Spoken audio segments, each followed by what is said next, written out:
அருட்பெருஞ்சோதி அருட்பெருஞ்சோதி தனிப்பெரும் கருணை அருட்பெருஞ்சோதி. எல்லா உயிர்களும் இன்புற்று வாழ்க, வள்ளல் மலரடி வாழ்க வாழ்க, கொல்லா விரதம் குவளை எல்லாம் ஓங்குக, நல்லோர் நினைத்த நலம் பெறுக, நன்றி நினைத்த எல்லோரும் வாழ்க இசைந்து.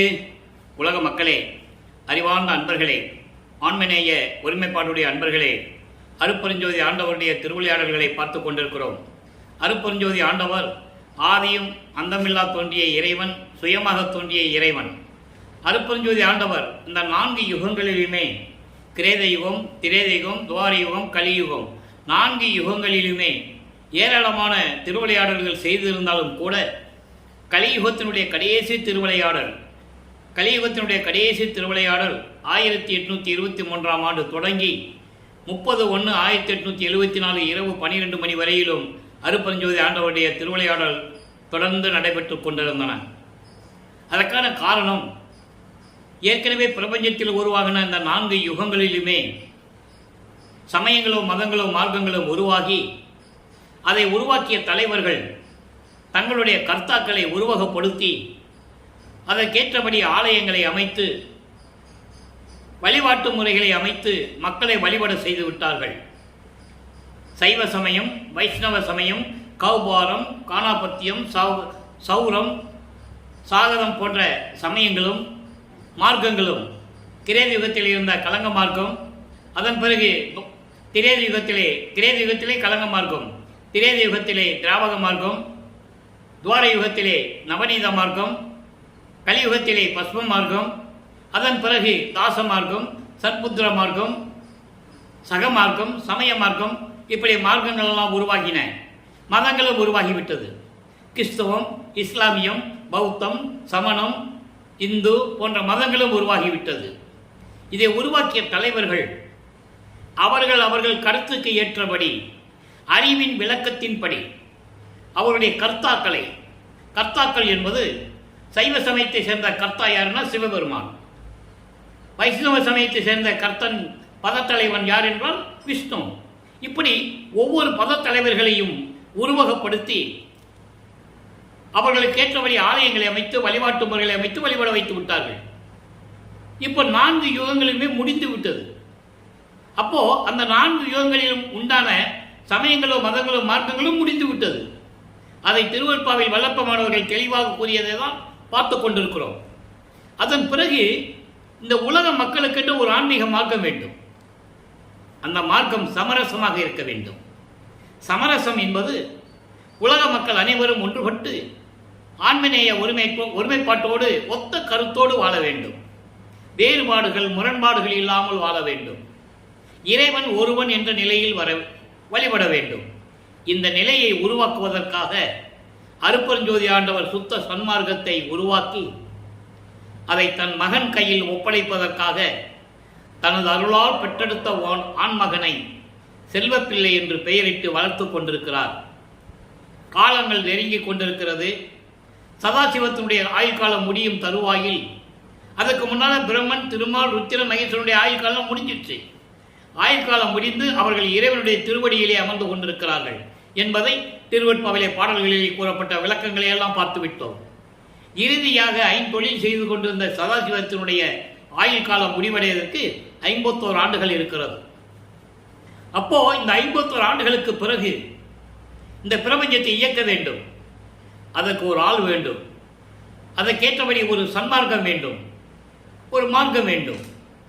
ஆக இப்படிப்பட்ட நிலையில் தன்னுடைய தான் வளர்த்த செல்வ மகனை, செல்வ பிள்ளையை ஒரு தாயின் வழியாக இந்த மண்ணிலுக்கு வருவிக்க செய்தார் அருட்பெருஞ்சோதி ஆண்டவர். ஏன்னா 51 வருஷம் கழித்து அந்த மகன் தான் இந்த பிரபஞ்சத்தை இயக்கணும். வேற யாரையும் நம்ப தயாராக இல்லை அருட்பெருஞ்சோதி ஆண்டவர். ஏற்கனவே அவங்க செஞ்ச அட்டுழியங்கள்லாம் எப்படியெல்லாம் செஞ்சாங்கன்றது திருவருட்பாவில் நம்ம பார்த்துட்டு இருக்கோம். அப்போ ஒரு தாயின் வழியாக வருவிக்க விட்ட பிறகு, வருவிக்க விட்ட இடம் மருதூர் என்ற ஒரு கிராமம். வருவிக்க விட்ட குடும்பம் ராமையா பிள்ளையும் சின்னையம்மையாரும். அந்த தம்பதியினுடைய வாயிலாக தன்னுடைய மகனை இந்த பூலகத்திற்கு வருவிக்க செய்தார் அருட்பெருஞ்சோதி ஆண்டவர் என்பதை இங்கே நான் பதிவு செய்ய கடமைப்பட்டிருக்கிறேன். காரணம், வல்லப்பெருமான் பிறந்தார் என்று சொல்லுவார்கள், அவதரித்தார் என்று சொல்லுவார்கள். அதெல்லாம் சொல்லக்கூடாது. அவர் வறுமைக்கு உற்றவர் என்பதை இறைவனை கூறியிருக்கிறார். வள்ளற்பெருமான் பாடல்களிலே நமக்கு அருளியிருக்கிறார்கள். வறுமைக்கு உற்றவனுக்கு பிறப்பு இறப்பு இல்லை. மிச்ச எல்லாருக்குமே பிறப்பு இறப்பு உண்டு. அவதாரம் என்பது அந்த காலகட்டத்தில் வாழணும், அப்புறம் இறந்து போகணும், திருப்பி ஒரு அவதாரம் எடுக்கிறதுக்காக பிறக்கணும். அப்படி இருந்தவன் தான் திருமால். 10 அவதாரத்திலையும் ஒவ்வொரு அவதாரத்திலையும் பிறக்கணும், இறக்கணும், அப்புறம் பிறக்கணும். அதான் வள்ளற்பெருமான் சொல்லுவார், செத்து செத்து பிறக்கும் இத்தேவர்கள் என் முன் வழியிலர் என்று சொல்லுவார். எனக்கு நிகரானவர்களே இல்லை என்று சொல்லுவார். ஏனென்றால் வள்ளற்பெருமானவர்கள் பிரம்மனால் படைக்கப்பட்டவர் அல்ல.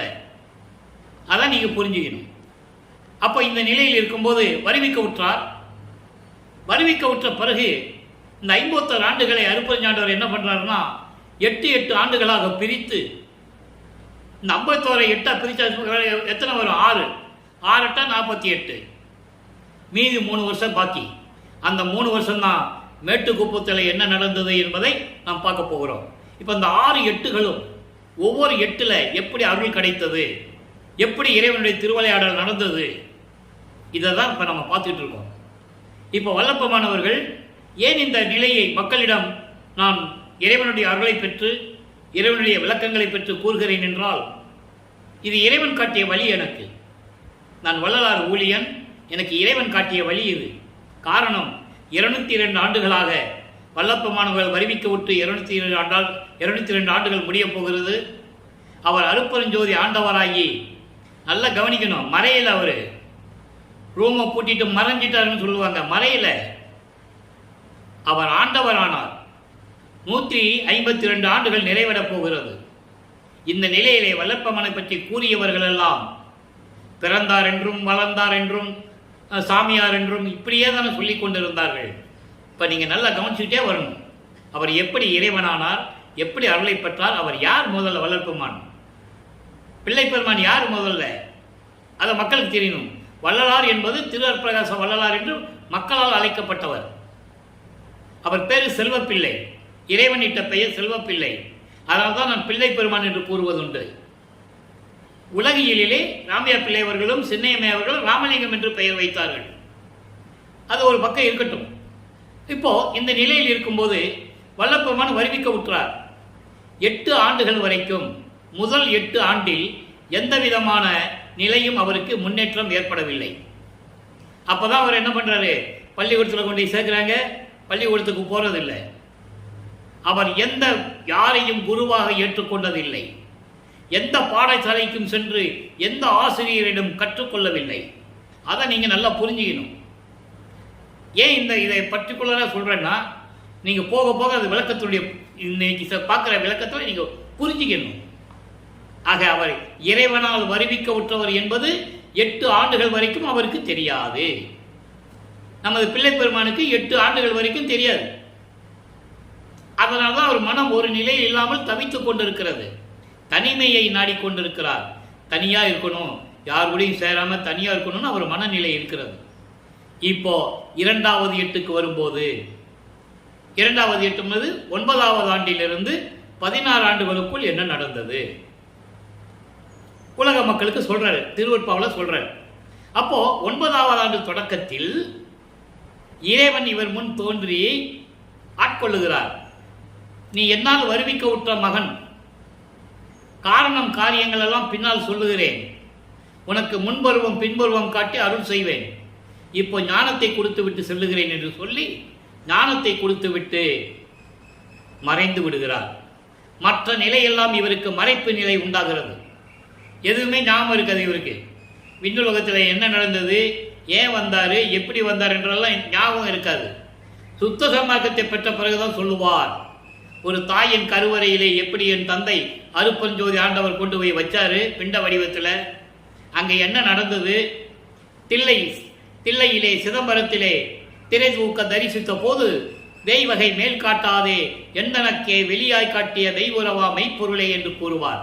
அதாவது சிவரகசியத்தை காட்டியது, வெட்ட வெளியாக காட்டியது. அது சுத்த சன்மார்க்கத்தை பெற்ற பிறகுதான் சொல்லுவார். இப்போ அவருக்கு ஒண்ணுமே தெரியாது. சுத்த சன்மார்க்கன் என்ன தெரியாது? குழந்தை இறைவன், குழந்தை பருவம் என்ன தெரியும் அவருக்கு? ஒன்றும் தெரியாது. மறைப்பு நிலையை கொடுத்துட்டாரு இறைவன். அப்போ இவர் சமயங்களும் மதங்களும் மார்க்கங்களும் சூழ்ந்திருந்த காலகட்டங்களில் இவரும் சைவ சமயத்தை பின்பற்றி கொண்டு சைவ சமயத்தினுடைய அடையாளமாகிய திருநூறை பூசிக்கொண்டு அது சைவ சமயத்தின் அடையாளம். அவரே சொல்றாரு பாடல்ல. அந்த பாடலுடைய விளக்கத்தை எல்லாம் நம்ம பார்த்துட்டோம். எல்லாமே இங்கே கூறப்படுகிற விளக்கங்கள் எல்லாமே திருவருட்பாவில் பிள்ளர் பெருமான் அவர்களால் அருளப்பட்டது. உண்மை, சத்தியம், கற்பனையாகவோ கதையாகவோ சொல்றதில்லை. அதனால்தான் ஒவ்வொரு பாடலையும் சொல்லி உங்களுக்கு விளக்கம் தந்து கொண்டிருக்கிறேன்.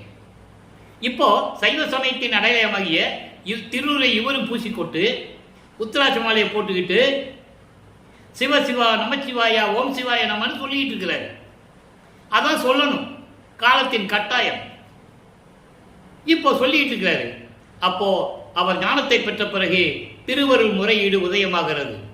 1ஆம் திருமுறை திருவருள் முறையீடு. 1ஆம் திருமுறை 8 பதியங்கள் இருக்கு. நம்ம 6வது பதியம் நம்ம பார்த்துட்டு இருக்கோம். ஏன்னா இதுதான் முதல்ல சொல்லணும், இறைவனுடைய கட்டளை எனக்கு.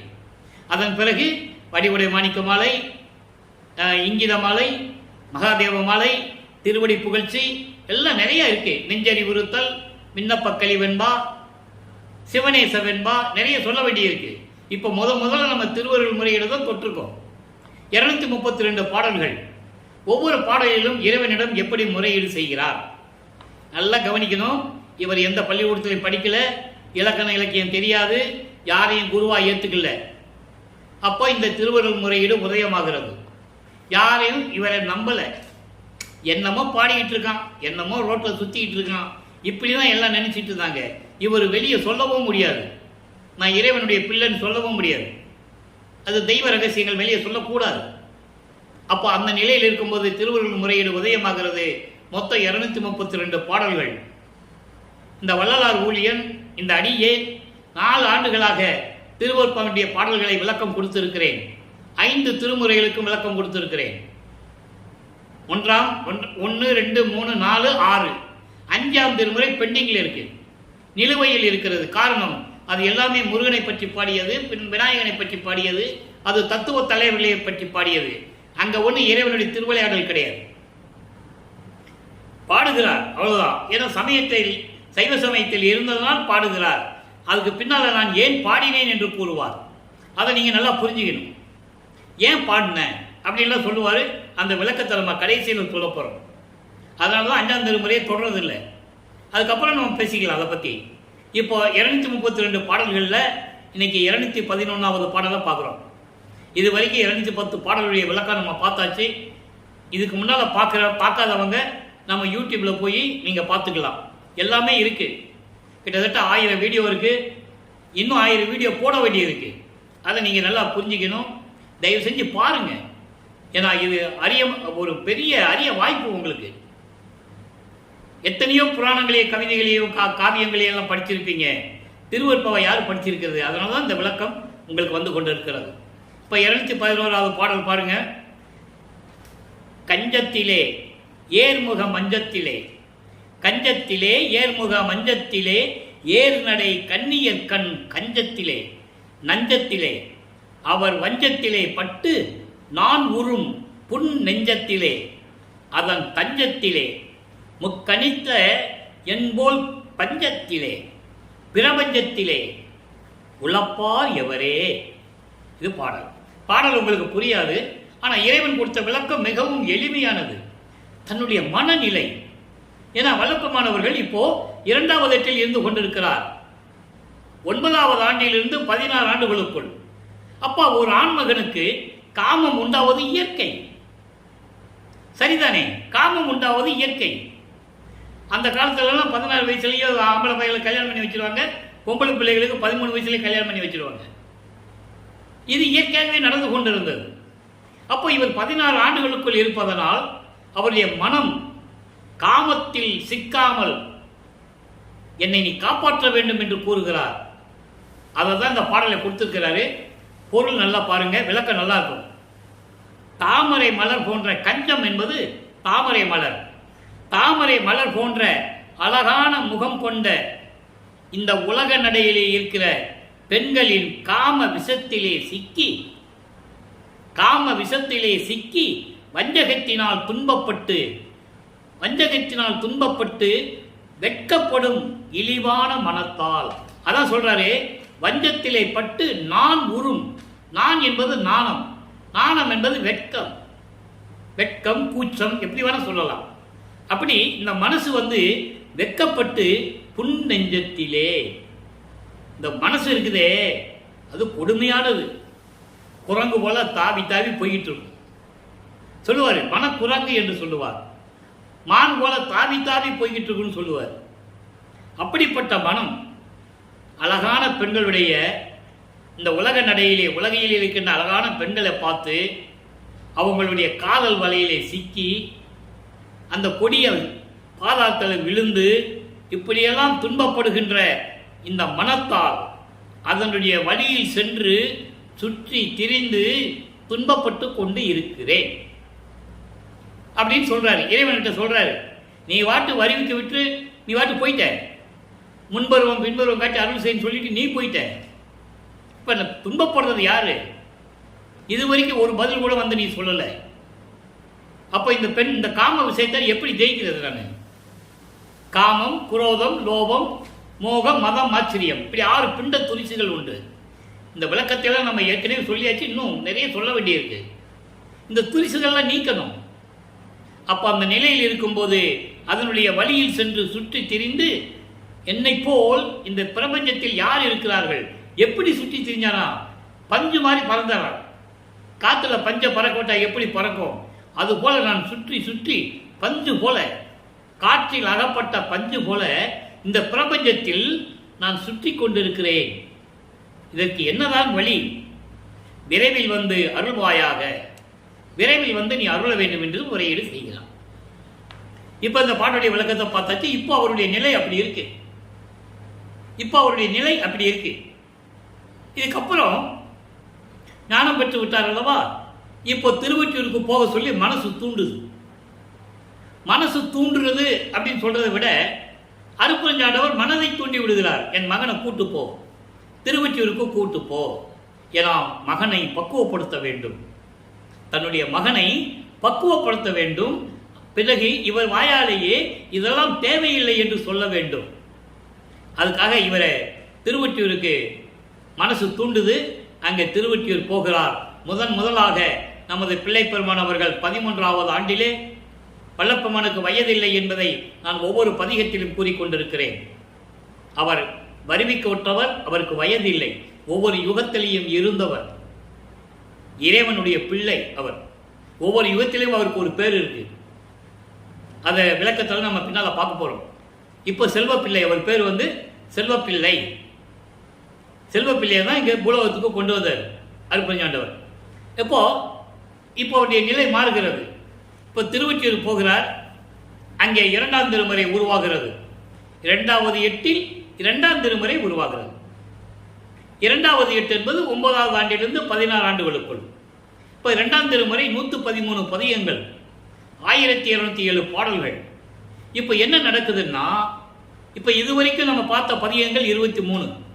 அதில் ஒரே ஒரு பதிகம் மட்டும் நிலுவையில் இருக்கிறது, பெண்டிங்கில் இருக்கு. எழுத்தறியும் பெருமான் மாலை.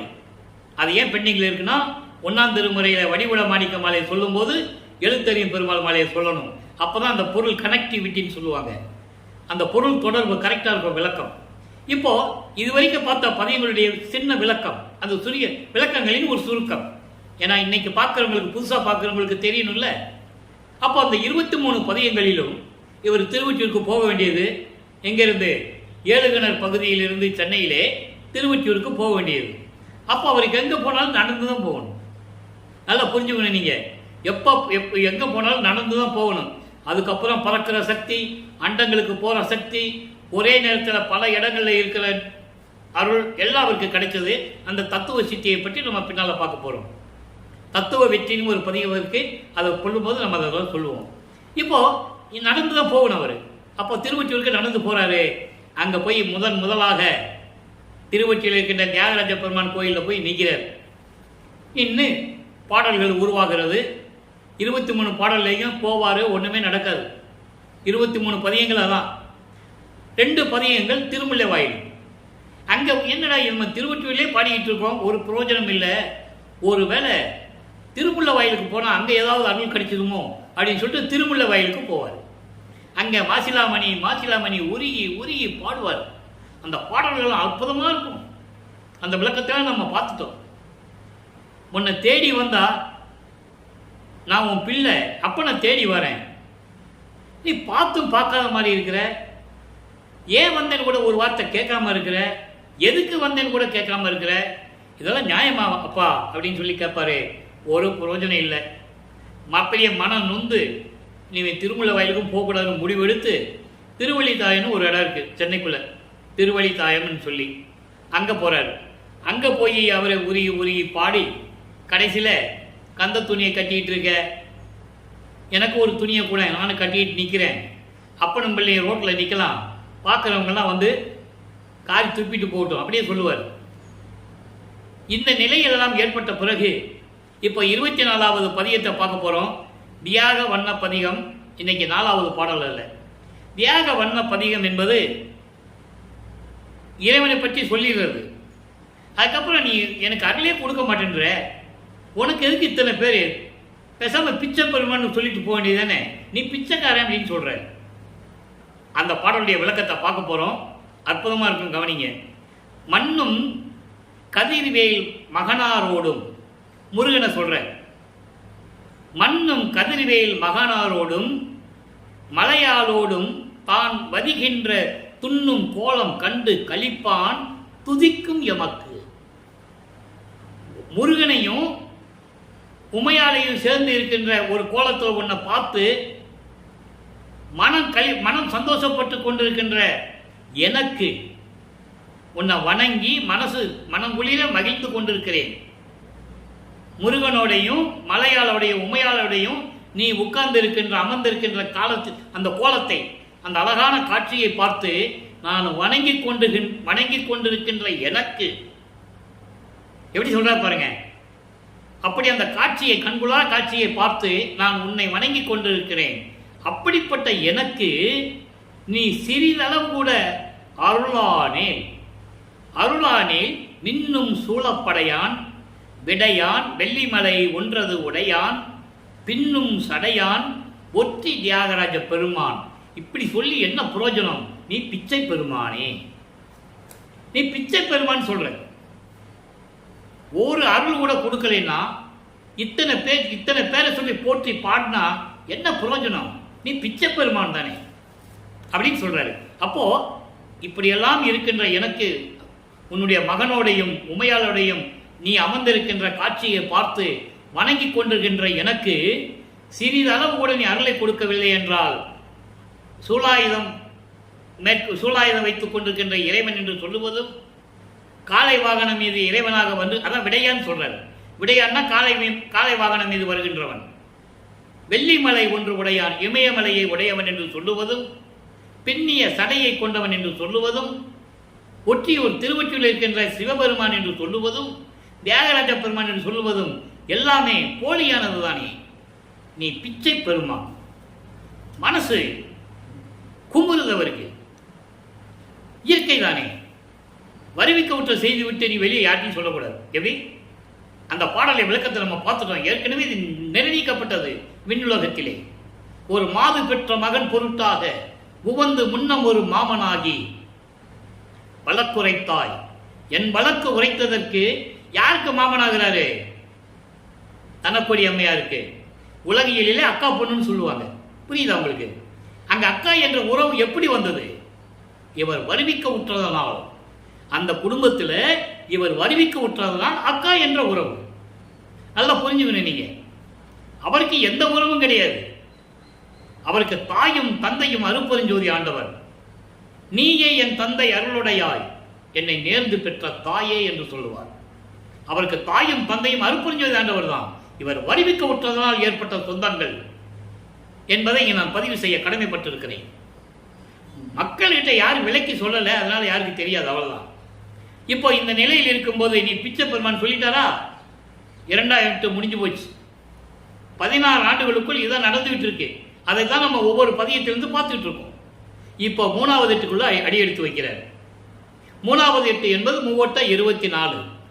இப்போ 16 ஆண்டுகள் வரைக்கும் இறைவனிடந்து எந்த அருளையும் அவர் பெற முடியல.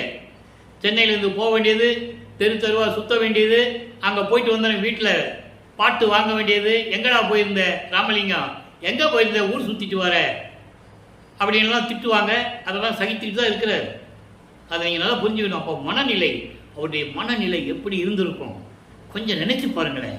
உடம்பு புல்லரிக்கல, இறைவன் மகன் தெரியும், தேவையில்லாமல் அவன் இந்த உலகத்துக்கு வர வச்சுட்டு இப்படியெல்லாம் நமக்கு துன்பங்கள் ஏற்படுதுன்னு அவர் மனம் நினைக்கும் போது அவர் மனம் எப்படி இருந்திருக்கும் நல்லா யோசிச்சு பாருங்க. உடம்பு சிலிக்குது அப்படியே. அந்த நிலையில் இருக்கும்போது 3வது எட்டு உருவாகிறது. 3ஆம் திருமுறை மொத்தம் 19 பதியங்கள். இது வரைக்கும் 18 பதியங்களை நாம் 17 பதியங்களை பார்த்துருக்கோம். 18வது பதியத்தில் 9வது பாடலை பார்க்க போகிறோம். இந்த 17 பதியங்களுடைய விளக்கங்கள், அதனுடைய ஒரு சுருக்கம். இப்போ நிலைகள் மாறுது. ஏன்னா 24 ஆண்டுகளுக்குள்ள வந்தாச்சு. இனிமேல் இறைவனால் சும்மா இருக்க முடியாது. இவர் போவார் திருவொற்றியூருக்கு, அப்படியே பார்த்துக்கிட்டே இருப்பார். தியாகராஜ பெருமான் அங்கேருந்து காட்சி கொடுப்பார். காட்சி கொடுத்த உடனே மறைஞ்சிடுவார். இப்படி தான் காலம் போய்கிட்டு இருக்கு. அப்போ இவர் என்ன பண்ணுறாரு, நம்ம வந்தால் பேசுறது இல்லை, காட்சி கொடுத்துட்டு மறைஞ்சிடுறாரு. எப்படி தான் இந்த ஆளைகிட்ட நம்ம அருளை வாங்குறது அப்படி மனம் குமுறிக்கிட்டு இருக்காரு. அப்போ ஒரு நாரையிடம் தன்னுடைய மன வருத்தத்தை, தனது ஏக்கத்தை தூது அனுப்புகிறார். சொல்லி நீ போய் தியாகராஜ பெருமான்கிட்ட போய் சொல்லுன்னு சொல்றாரு. நாரையும் வருது, இவரும் சொல்றாரு, நாரையும் போகுது, பதில் வரல. அப்புறம் கிளிகளை தூது அனுப்புகிறார். அவர் மனநிலையை கூறி, அவர் மனம் அப்படி இருக்கு, புண்பட்டு கொண்டிருக்கிறது, அதுவும் பதில் இல்லை. அதுக்கப்புறம் ஒரு குறைத்து பெண்ணுடைய குறி கேட்க போவார். இது கடையில் நிறைய உண்டு, விளக்கங்கள் உண்டு, நம்ம சுருக்கமாக சொல்ல வேண்டியிருக்கு, அவ்வளோதான். அங்கேயும் சோழி உருண்டாதானே, குறைச்சி பெண் சோழியை உருட்டுனா, சோழி உருண்டாதானே இங்கே ஜோசியம் வரும், சொல்ல முடியும். அங்கேயும் பலன் இல்லை. அப்புறம் ஒரு ஜோசியர்கிட்ட போய் ஜாதகம் கேட்க போவார், அங்கேயும் பிரயோஜனம் இல்லை. இனிமே எங்கேயும் போகக்கூடாதுன்னு முடிவெடுத்துட்டார். திருவொற்றியூர் தவிர இனிமே எங்கேயும் போகக்கூடாதுன்னு முடிவெடுத்துட்டு அந்த பதிகத்திலே 18வது பதிகத்தில் இன்னைக்கு 9வது பாடலை பார்க்க போகிறோம். அடுத்த பதிகம் அற்புதமாக இருக்கும். விடமாட்டார் சிவபெருமான, தியாகராஜ பெருமான. இவரை பார்த்த உடனே ஓடுவாந்தாலும் ரோட்டில். அந்த பதிகத்தை நம்ம பின்னால் நாளைக்கோ நாளைக்கோ பார்க்க போகிறோம். அற்புதமாக இருக்கும். 10 பாடல்களும். உலகத்தில் யார் சொன்னாங்க வல்லற்பமான பார்த்து சிவபெருமான் ரோட்டில் ஓடுனது யாராவது சொல்லியிருக்காங்களா? சொல்லியிருந்தா சொல்லுங்க, நான் தலை வணங்குகிறேன். சொன்னவங்களுக்கு நான் தலை வணங்குகிறேன். எல்லாம் சொன்னாங்க, எல்லா திருவிளையாடலையும் சொன்னாங்க. சிவபெருமான் வல்லற்பமான பார்த்து தெரு வழியாக ரோட்டு வழியாக ஓடுனார்னு யாராவது சொல்லியிருக்காங்களா? சொல்றாரு. அந்த பதியத்தை நம்ம பார்க்க போறோம். இப்போ 9வது பாடல் ஆற்றா விரகம். மால் காதலிக்கும் மலரடியார், மால் காதலிக்கும் மலரடியார், மாசு அற்று இளங்கும் மணி அணியார், சேல் காதலிக்கும் வயல் வளம் சூழ் திருவால் ஒற்றி தேவர். சொல்லிட்டாரா? இறைவனை பற்றியெல்லாம் சொல்லியாச்சு. அவர் பால் காதலித்து சென்றாலும் பாவியடி நீ யான் அணைதற்கு ஏற்காய் என்றால் என் செய்வேன் என்னை மடவார் இகழ்வாரோ. தன்னை பெண்ணாக உருவகப்படுத்தி, அதாவது தன்னை தலைவியாகவும் இறைவனை தலைவனாகவும் வர்ணனை செய்து ஒரு தோழியிடம் சொல்லுவது போல இந்த பாடல். நீங்கள் நல்லா புரிஞ்சுக்கணும். இப்போ என்ன சொல்றாருன்னா, திருமால் வணங்கக்கூடிய இறைவன், மால் காதலிக்கும், மால்னா திருமால், திருமால் வணங்கக்கூடிய இறைவன், மாசற்று இளங்கும் மணி அணியார், குற்றமில்லாத மணி போன்ற இறைவன், குற்றமில்லாத மணி போன்ற இறைவன், சேல் காதலிக்கும், சேல் என்ன மீன், மீன்கள் துள்ளி விளையாடும், நீர் நிலைகள் நிறைந்த, வயல்கள் சூழ்ந்த, வளம் சூழ்ந்த அழகான திருவொற்றியூரிலே இருக்கின்ற இறைவன். அதான் சொல்றாரு, சேல் காதலிக்கும் வயல் வளம் சூழ் திருவால் ஒற்றி தேவர். திருவொற்றியூர் இருக்கின்ற இறைவன். அந்த திருவொற்றியூர் எப்படி இருக்கான், எவ்வளவு அருமையா வர்ணனை செய்ய சொல்றாரு பாருங்க. அன்னைக்கு இருந்த திருவொற்றியூரை சுத்தி நீர்நிலைகள், அந்த நீர்நிலைகளிலே மீன்கள் துள்ளி விளையாடி கொண்டிருக்கின்றன. வயல்களும் பண்ணைகளும் சோலைகளும் நிறைந்த திருவொற்றியூரில் இருக்கின்ற இறைவன், நாம் போய் அவர் பால் சென்று, நாம் போய் அவர்கிட்ட போய் உன்மேல் காதல் கொண்டுள்ளேன், அன்பு கொண்டுள்ளேன் என்று நான் சொன்னாலும் கூட, பாவியடி நீ, உன்னையெல்லாம் சேர்த்துக்க முடியாது, உன் காதலை ஏற்றுக்க முடியாது, உனக்கு அருளை கொடுக்க முடியாதுன்னு சொல்லிட்டா நான் என்ன செய்வேன்? அங்கே கூடி இருக்கின்ற பெண்கள் எல்லாம் கூடி சிரிப்பார்களே என்று கூறுகிறார்.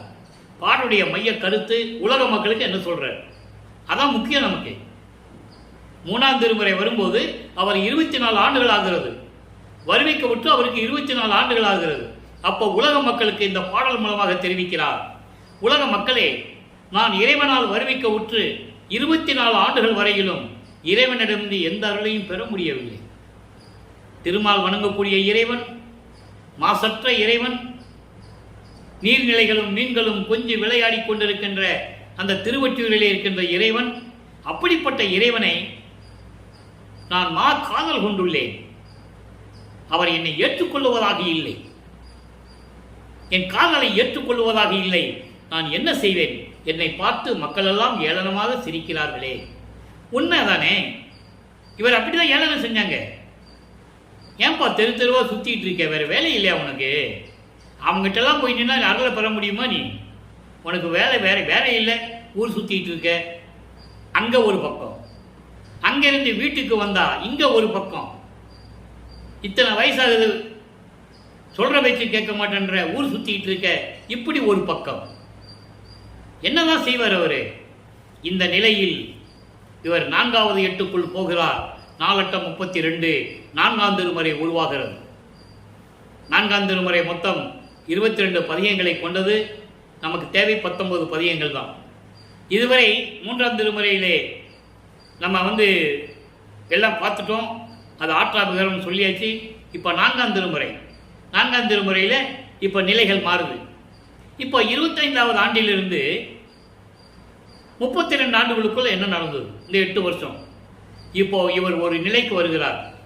இனிமேல் திருவொற்றியூருக்கும் சரி, திருமுல்லவாயிலுக்கும், இங்கே திருவள்ளித்தாய்க்கு நம்ம போக வேண்டிய அவசியமே இல்லை. இனிமேல் எங்கேயும் போகக்கூடாது அப்படின்னு சொல்லிட்டு அந்த நிலையில் இருக்கும்போது இவருக்கு 27வது ஆண்டாகிறது.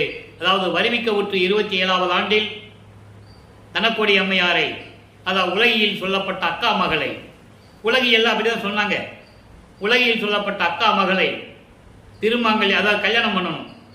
அதுக்கு இவர் முடியாதுன்னு சொல்ல இதெல்லாம் ஒரு போக்கு காட்டுறது. இது இறைவனுடைய திருவிளையாடல். சொன்ன உடனே டக்குன்னு ஒத்துக்கிட்டா அது புரோஜனம் இல்லை.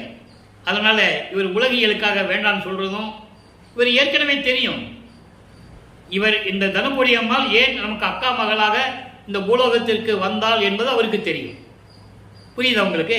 அதனால அந்த பாடு சொன்னேன். என் வழக்கு உரைத்ததற்கு 2 நிலத்து போல் வேடங்கட்டி இருத்திக் கொள்ளுன்னு சொல்லுவாரு அருட்பெருஞ்சோதி ஆண்டவர்.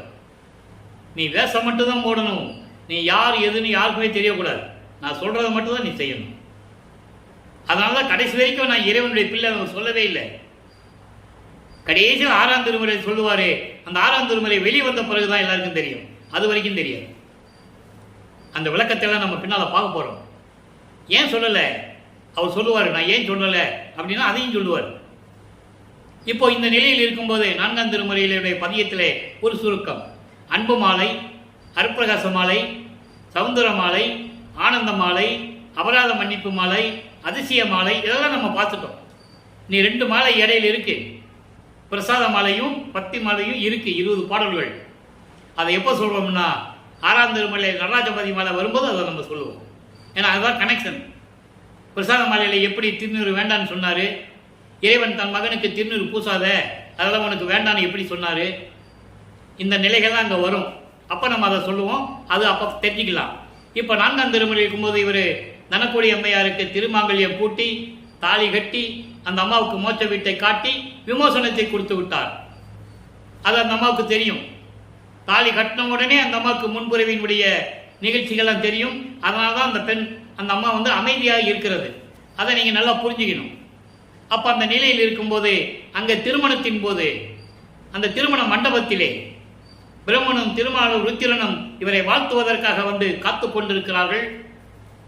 தனது தந்தையும் தாயும் வரவில்லை, அதாவது அருட்பெருஞ்சாண்டவரும் சிவகாமியிலே வரவில்லை என்று அவர் மனம் எப்படி ஏங்கியது நல்லா நீங்க புரிஞ்சுக்கணும். அதாவது ராமைய பிள்ளை அவர்களும் சின்னையம்மையவர்களும் உலகியலுக்கு தாய் தந்தை தான், மாற்று கருத்து இல்லை. ஏனென்றால் அந்த அம்மையாருடைய வயிற்றிலே 10 மாதம் இருந்து வருகிறார். அந்த அம்மா செஞ்ச புண்ணியம் பாருங்க, புண்ணியவதி, வணங்கக்கூடிய தகுதி உள்ளவர்கள் அந்த அம்மையார். நமது இறைவனை 10 மாதம் கருவறையிலே சுமந்தவர்கள். அதை நீங்க புரிஞ்சுக்கணும். அதே நேரத்தில் அவர் இறைவனுடைய குழந்தை என்பதையும் நீங்க புரிந்து கொள்ள வேண்டும். அதனால தான் இந்த விளக்கத்தை நான் ஒப்பிட்டு உங்களுக்கு சொல்லிட்டு இருக்கேன். ஏனால் உலகிலிருந்து ஏன் வருவிக்க செய்தார் அருட்பெருஞ்சாண்டவர்? அதற்கு விளக்கம் இருக்கிறது.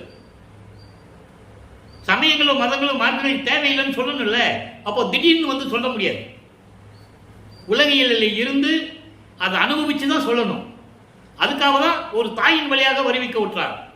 ஆன்ற சன்மார்க்கம் அணிவர என்னைத்தான் ஈன்று அமுதளித்த இனிய நற்றாய் என்று சொல்லுவார்.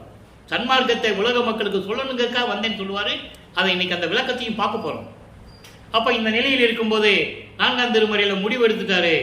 அதாவது இனிமே 27வது ஆண்டில் முடிவெடுக்கிறார். இனிமே எங்கேயும் போகக்கூடாது சொல்லி சென்னையிலேயே அவர் இருந்த வீட்டிலேயே கதவு பூட்டி தாப்பா போட்டுறார்.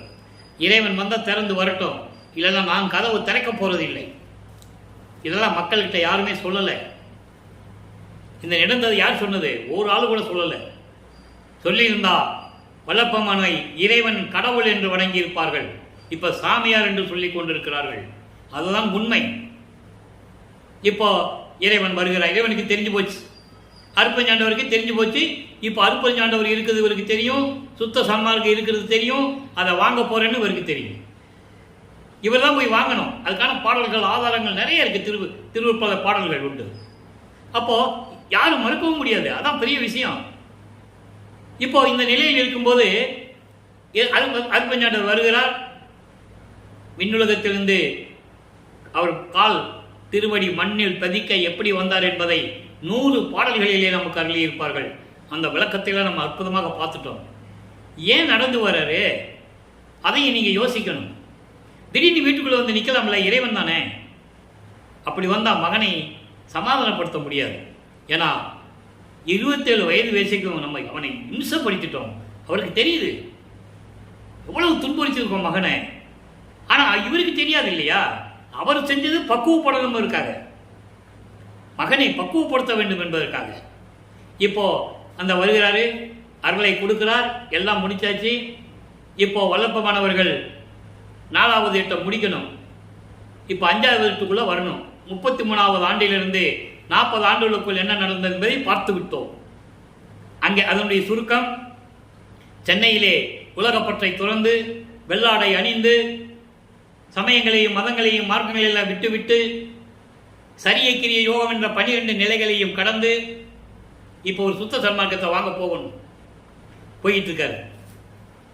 இப்போ 33வது ஆண்டுல சுத்த சன்மார்க்கம் வாங்குறதுக்கு தத்துவங்களை கடந்து அண்டங்களை கடந்து அங்க மேல போயிட்டு இருக்காரு சுத்த சிவஞான வெளிக்கு. அங்கே தந்தை வரவேற்க காத்து கொண்டிருக்கிறார் மகனை வரவேற்று அங்கே இருக்கின்ற சத்தியஞான சபை, படலூர்ல சத்தியஞான சபை இருக்குல்ல, இது அங்க இருந்த சத்தியஞான சபை. அந்த அமைப்பு அப்படியே. அதுக்கான விளக்கங்கள்லாம் நிறைய இருக்கு. நம்ம பின்னால கடைசி அந்த 3 வருஷம் இருக்குல்ல, அதுல தான் சொல்ல போறோம். இப்போ சபையே அங்க போய் சபையிலே அங்க ஒரு சிங்காசனம் அமர்ந்திருக்கிறார். அங்கே சிங்காசனத்திலே போய் உட்கார வைத்து மகனே மங்கள நீராடி மதிப்பு மிக்க ஆடைகளை எல்லாம் அணிந்து நீ வர வேண்டும், உனக்கு மணிமுடி சூட்ட வேண்டும், அரசாட்சியை கொடுக்க வேண்டும், இந்த சிவராஜ்யத்தை சுத்த சிவராஜ்யத்தை உன்னிடம் ஒப்படைக்க வேண்டும் என்று சொல்லி உலகறிய, தேவர்கள் அறிய, வானவர்கள் அறிய, எல்லாரும் அறியும்படி தன் மகனுக்கு மணிமுடி சூட்டி சுத்த சன்மார்க்கத்தை கொடுத்து சாதா கல்வியை கற்றுக் கொடுத்து ஏம சித்தியை கொடுத்து தத்துவ சித்தியை கொடுத்து நீ பூலோகத்திற்கு சென்று வா மகனே என்று சொல்லி மகனை பூலோகத்திற்கு மறுபடியும் அனுப்புகிறார். இப்போ வல்லப்பமானவர்கள் 5வது எட்டை முடித்து விட்டார். 40 ஆண்டுகளுக்குள் இதெல்லாம் நடந்து முடிஞ்சிருச்சு. இப்போ 41வது ஆண்டிலிருந்து 48 ஆண்டுகளுக்குள் அந்த 8 ஆண்டுகள் என்ன நடந்தது? நேராக எல்லாத்தையும் வாங்கிட்டு கரும்புலிக்கு தான் வர்றார். கரும்புலியிலே அந்த இடத்திலே உறைவிடமாக கொள்ளுகிறார். அங்கே இருந்து கொண்டு என்னென்ன நடந்தது என்பதை 6வது எட்டில் பார்த்து கொண்டிருக்கிறோம். இப்போ அதான் பார்த்துக்கிட்டு இருக்கோம். 5 8 முடிச்சாச்சு. இப்போ 6வது எட்டை பார்த்துக்கிட்டு இருக்கோம். கரும்பொழியிலே இருக்கும்போது என்னென்ன பாடல்கள் உருவாகியது, அருட்பெருஞ்சோதி ஆண்டவரும் அதாவது தந்தையும் மகனும் எப்படியெல்லாம் உரையாடினார்கள், அடுத்து என்னென்ன திட்டங்கள் நடக்க வேண்டும் என்பதையெல்லாம் சேகரித்து விட்டார்கள் பிள்ளை பெருமானவர்கள். அந்த நிலையை முடித்துவிட்டு இப்போ கருங்குழியை விட்டு புறப்படணும் வெளியே. அங்கே இருந்த வீட்டு உரிமையாளர்களெல்லாம் விடைபெற்று கொண்டு இங்கே பார்வதிபுரத்திலே பார்வதிபுரம் மக்கள் தானமாக கொடுத்த அந்த இடத்திலே தர்மசாலையை நிறுவுகிறார். 1867 ஆண்டு 23/5/1867 ஆண்டு தர்மசாலையை நிறுவுகிறார். தர்மசாலையை நிறுவி அன்றே அணைய அடுப்பை ஏற்படுத்தி பசியோடு வருகின்றவர்களுக்கு பசியை போக்கிக் கொண்டிருக்கிறார் நமது பிள்ளை பெருமானவர்கள். இப்போ அவருக்கு எல்லா சக்தியும் கிடைத்து விட்டது. பாக்கி 2 தான் இருக்கு. அருப்பெருஞ்சோதியை கையில் வாங்கணும், இறைவன் வந்து இவரோட கலந்துக்கணும். அது 2 நடக்கிறது சித்தி வளாகம். நல்லா புரிஞ்சுக்கணும் நீங்க. அங்கே 2 நடக்குது சித்தி வளாகம். அதை நம்ம பின்னால் பார்க்க போறோம். ஏன் அருப்பெருஞ்சாண்டவர் இவரோட கலக்கணும்? இவர் போகல, அவர் தான் வரணும். ஏன்னா அதான் காலத்தின் கட்டாயம். அருப்பெருஞ்சோதி ஆண்டவர் பிரிந்த சக்தியோடு தான் பிரிந்த சக்தி, அந்த சக்தி தான் வள்ளற்பெருமான் 51 ஆண்டுகள் பிரிந்த சக்தியோடு மீண்டும் அருப்பெருஞ்சாண்டவர் இணைகிறார், ஒன்றாகிறார்கள். அந்த விளக்கத்தை நம்ம பின்னால் பார்க்க போறோம். அதெல்லாம் பேசணும்னா இன்னும் வருஷ கணக்கில் நம்ம பேச வேண்டியிருக்கு. இன்னும் பதிவு 1 வருஷம் 1.5 வருஷம் போட வேண்டியிருக்கு. இப்போ தர்மசாலையை உருவாக்குறார், வந்துட்டார். இப்போ தர்மசாலையில் என்ன நடந்தது? தர்மசாலையிலே வல்லப்பெருமான் உறைவிடமாக இருக்கும்போது என்னென்ன நடந்தது அதை பார்த்துட்டு இருக்கோம். அதுக்கு முதல் படியாக 1869 ஆண்டு 67வது தர்மசாலை நிறுவியாச்சு. 69வது ஆண்டு 1869 ஆண்டு இந்த சமயங்களையும் மதங்களையும் மார்க்கங்களையும் ஜாதிகளையும் பற்று கொண்டவர்கள், அதன் மேல் வெறி கொண்டவர்களோடு சொல்லலாம், தவறில்லை. வெறி என்பது அதிக பற்று, கடும் பற்று கொண்டவர்கள்.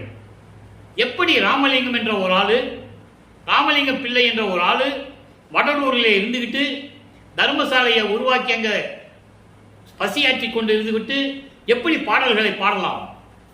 தமிழ் இலக்கியம் தெரியாது, புலவர் பட்டம் பெறவில்லை, எப்படி திருவருப்பா என்ற பாடல்களை பாடியிருக்கலாம் என்று சொல்லி இவர்களெல்லாம் சேர்ந்து ஆறுமுக நாவலர் என்ற ஒரு புலவருடைய தலைமையிலே கடலூரிலே மஞ்சக்குப்பம் என்ற இடத்தில் இருக்கின்ற நீதிமன்றத்திலே வழக்கு பதிவு செய்தார். நல்லா கவனிச்சுக்கணும் நீங்க. வழக்கு போட்டாச்சு, சமன் அனுப்பியாச்சு. அப்போ வாதி யாரு? அவரு ஆறுமுக நாவலர் தான் வாதி.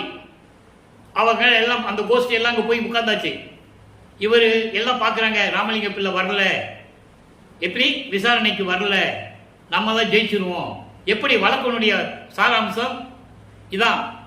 கல்வியே கற்காதவர், புலமை பட்டம் பெறாதவர், ஜாதிகளையும் மதங்களையும் மார்க்கங்களையும் இழிவுபடுத்தி எங்களெல்லாம் மனதையெல்லாம் புண்படுத்தி திரு அருட்பா என்ற பெயரிலே பாடல்களை எழுதியிருப்பது கண்டிக்கத்தக்கது. அதை மறு அருட்பா என்று அறிவிக்க வேண்டும் என்று சொல்லி நீதிமன்றத்திலே வழக்கு தொடர்ந்தார்கள். அப்ப அங்க உட்கார்ந்துட்டு இருக்காங்க. அங்கே நீதிபதி வருகிறார். வந்து வாதியை கூப்பிடுன்னு சொல்றாரு. எந்திரிச்சினா எந்த கேஸும் தள்ளுபடி ஆகாது. மக்கள் கிட்ட சொன்னது அது பொய்.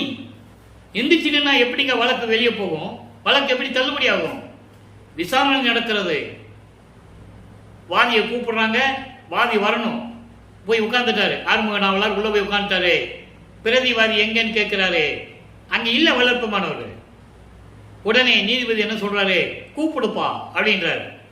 ராமலிங்க பிள்ளை கூப்பிட்ட உடனே நிக்கிறாருங்க. நல்லா கவனிக்கணும். மூணு தடவை கூப்பிட்ட உடனே வல்லப்பமான இங்க நிக்கிறாரு. அப்போ அவருக்கு பறக்கும் சக்தி உண்டு. ஒரே இடத்துல எத்தனை உருவத்தில் வேணாலும் அவர் இருப்பாரு. அண்டங்களை கடந்து சொல்லக்கூடியவர்.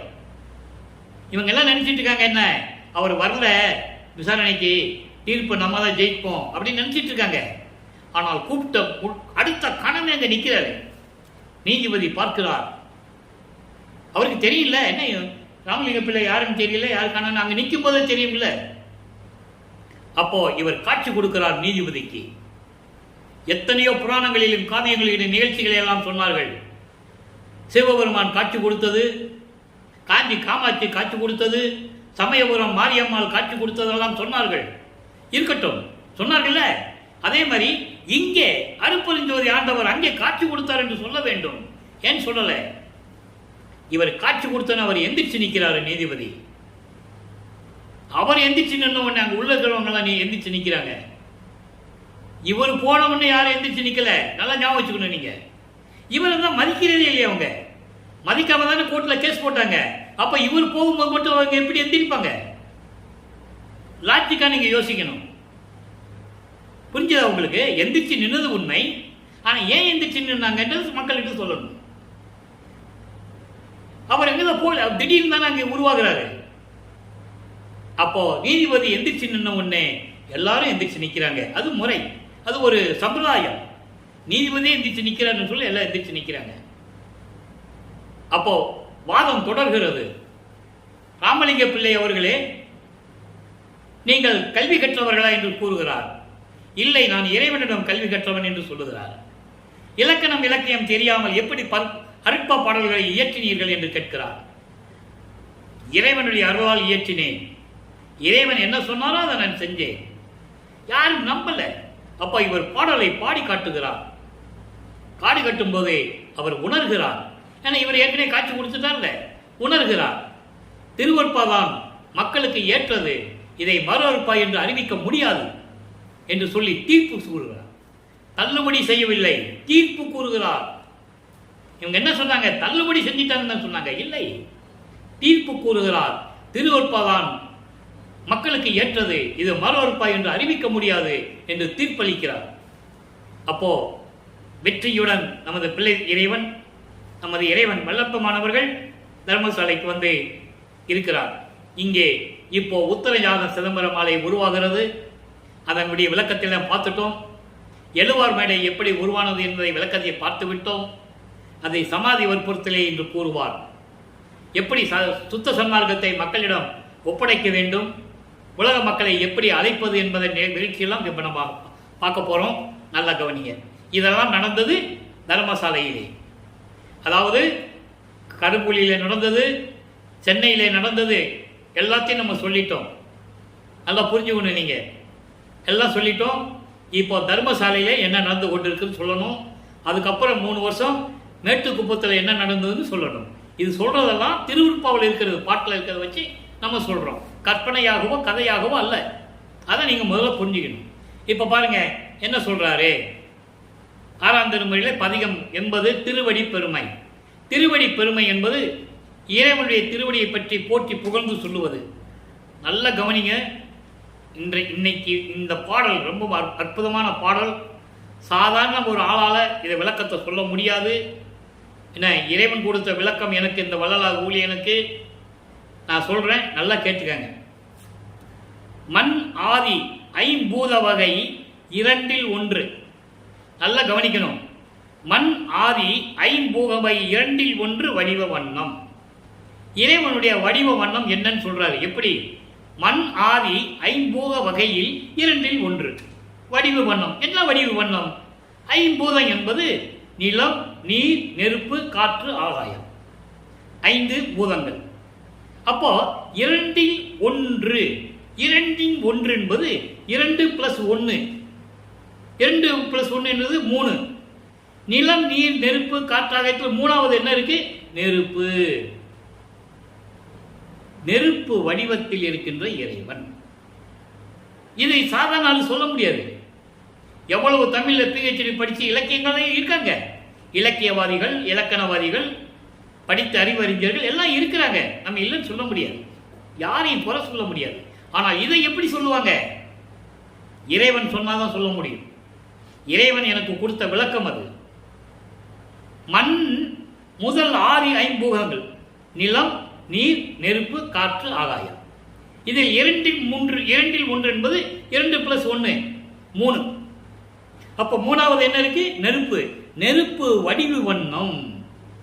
நெருப்பு வடிவ வண்ணம் இருக்கின்ற இயற்கை வாழ் அணுசக்தியலாய் இயற்கை உண்மையின் விளக்கமாக நெருப்பு வடிவம். அது எப்படி இருக்கு? இயற்கை உண்மை விளக்கமாக. அதான் சொல்லுவாரு அருப்பஞ்சாண்டவரை, இயற்கை உண்மை விளக்க கடவுள் என்று சொல்லுவார். அதை நீங்க புரிஞ்சுக்கணும். அப்படிப்பட்ட இறைவன், பிரபஞ்சம் முழுவதும் ஒளி வீசிக் கொண்டிருக்கின்ற இறைவன், கண்கொள்ளா காட்சியாக இருக்கின்ற இறைவன், கண் என்னும் உணர்ச்சி செல்லா காட்சியவாய் நிற்ப பிரபஞ்சம் முழுவதும் ஒளி வீசிக்கொண்டு கண்கொள்ளா காட்சியாக விளங்கிக் கொண்டிருக்கின்ற அந்த இறைவன் எல்லாற்றுக்கும் உட்பட்டு உட்புறம் கீழ் பக்கம் நடுவில் நன்னி, அதாவது கீழ் மேல் நடு இல்லாமல் பிரபஞ்சம் முழுவதும் பொருந்திய, அப்படி சொல்லுவார் பாருங்க. அடுத்து என்ன சொல்றாரு பாருங்க, நன்னி. நல்லா கவனிக்கணும். ஒரு 3 3 5 4 3 8 இது நீங்க எப்படி சொல்லுவீங்க? நல்ல யோசனை பண்ணி பாருங்க. இது இறைவன் கொடுத்த விளக்கம். அதனால சாதாரண சொல்ல முடியாது. எப்படி? இங்க பாருங்க, 3 5 4 3 + 5 + 4 கூட்டம் கூட ஆச்சு 12 ஆச்சா? இந்த 12 3 8 3 24. அப்ப 12 ஒரு 24 சேர்ந்தாச்சு 36 தத்துவங்களை கூறுகிறார். 36 தத்துவங்களையும் கடந்து மூலத்தில் நவின்ற சக்திக்கு எல்லாம், மூலம் என்றால் ஆதி, ஆதியில் உருவான சக்திகள் எல்லாம் அன்னுறும் ஓர் ஆதார சக்தி கொடுத்து ஆடும் அடிப்பெருமை. திருவடி பெருமை அப்படி சொல்றாரு. அவருடைய வடிவத்தை சொல்லிட்டாரு, நெருப்பு வடிவம். அது எப்படி சொல்றாரு? 5 பூதங்களை சொல்லி அது 3வது இருக்கிறதுக்கே, நெருப்பு இருக்கே, அந்த வடிவம் சொல்றாரு. அதுக்கப்புறம் பிரபஞ்சம் முழுவதும் ஒளி வீசிக் கொண்டிருக்கின்ற இறைவனுடைய திருவடி, அதுக்கு தத்துவங்களை வென்ற திருவடி, அதுக்கு தான் 3 + 5 + 4 × 3 × 8 24 36 தத்துவங்களையும் கடந்து ஆதியில் உருவான சக்தி நிலையோடு விளங்குகின்ற, ஆதாரமாக விளங்குகின்ற அடிப்பெருமை, அதாம் ஆடும் சேவடி.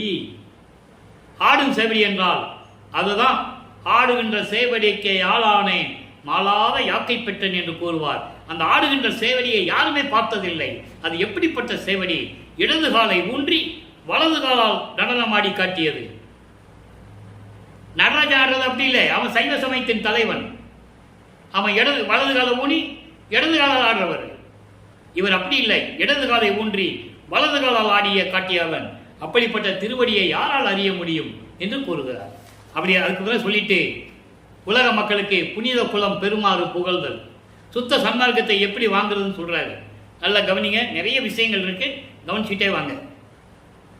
வையகத்தீர் வானகத்தீர் மொற்றகத்தீர் நமது வாழ்க்கையெல்லாம் வாழ்க்கை என மதித்து மயங்காதீர். உலக மக்களே, விண்ணுலகத்தில் இருக்கின்ற தேவர்களே மற்றும் இந்த பிரபஞ்சத்தில் இருக்கின்ற அத்தனை பேருமே உமது வாழ்க்கையெல்லாம் வாழ்க்கை என நினைத்து நீங்கள் மயங்கிக் கொண்டிருக்கிறீர்கள். நீங்கள் வாழ்வதெல்லாம் வாழ்க்கை இல்லை. மையகத்தே உரு மனவாதனையை தவிர்த்த வாழ்க்கையதே வாழ்க்கை என மதித்து, அதாவது உண்மையாகவே சுத்த சன்மார்க்கத்தில் தான் வாழ வேண்டும், அதுதான் வாழ்க்கை என்று நீங்கள் எல்லாம் மதித்து நீங்கள் இங்கே வாருங்கள். சுத்த சன்மார்க்கத்தை பெற தர்மசாலைக்கு வாருங்கள், கூப்பிடுறார். அதான் சால வழியாக போக சொன்னார். புரியுது உங்களுக்கு? அதுக்கு எதவோ விளக்கங்கள்லாம் சொல்லுவாங்க, சொல்றவங்க சொல்லட்டும், அதை பத்தி கவலை இல்லை. ஏன் சால வழியா போக சொன்னாரு? சுத்த சன்மார்க்கத்தை வாங்கிட்டு போங்கயா, பசியோட இருப்பாங்க, சாப்பிட்டுட்டு சுத்த சன்மார்க்கத்தில் சேர்ந்து அப்படி வாங்க சபைக்குன்னு சொல்லுவார். அது நம்ம சபையை நிறுவும் போது அந்த விளக்கத்தை சொல்லுவோம். அதுக்கு தான் முதலே உங்களுக்கு அந்த ஒரு சின்ன ஒரு நுணுக்கத்தை சொல்றேன். ஏன் சால வழியாக சபைக்கு போக சொன்னாரு? பசியோட வருவீங்க, பசியோட இறைவனை வணங்கக்கூடாது. ஏன்னா உங்க நினைப்பெல்லாம் பசியில தான் இருக்கும். சாப்பிடணுமே தோணும். நல்லா வயிறார சாப்பிடுங்க, சுத்த சன்மார்க்கத்துக்கு பெற்றுக்கங்க, கொலையும் கொலையும் விட்டுருங்க, அப்புறம் சபைக்கு போங்கன்னு சொன்னார். இதான் லாஜிக்கு, அதான் உண்மை. அந்த விளக்கத்தை நம்ம பின்னால் தரப்போகிறோம், அதை பின்னால் பார்த்துக்கலாம். இது ஏன் சொல்றாருன்னா தர்மசாலையிலிருந்து சொல்றாரு.